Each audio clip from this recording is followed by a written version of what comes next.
showed them out the other window. We have to come over here to this window. Me and a little kitty cat.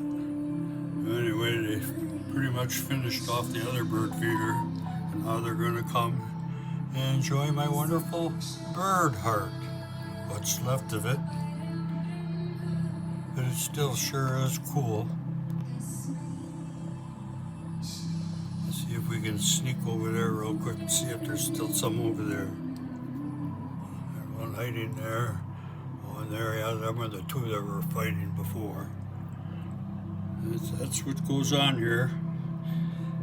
This is the Great Grandmaster Steve at Great Grandmaster Facility, Retreat Areas and such.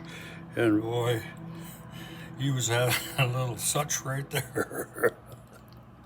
And you can't help it in the nature and wildlife. It is what it is, and that's the way I live too.